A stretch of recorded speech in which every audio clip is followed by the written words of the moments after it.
pagsumpit ng semilya o artificial insemination. Isa sa makabago at magandang paraan ng pagpapadami ng baboy na hindi nangangailangan ng maraming barako. Ito ay ang pagsumpit ng semilya sa mga naglalanding inahin at dumalagang baboy. Ang mga kagandahang dulot nito ay mas maraming inahin ang mapupunlaan ng semilya ng isang barako. Naiiwasan ang pagsali ng mga nakakahawang sakit o sexually transmitted diseases. Naiiwasan ang pagkapilay ng mga inahin sanhi ng malaking barako at makakapag-alaga ng mas maraming inahin sa kakaunting alagang AI boar.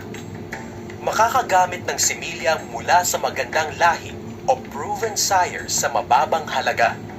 Para matiyak na matagumpay ang AI program, dapat tugunan ang tamang heat detection at pagsumpit at ang tamang pagproseso ng semilya.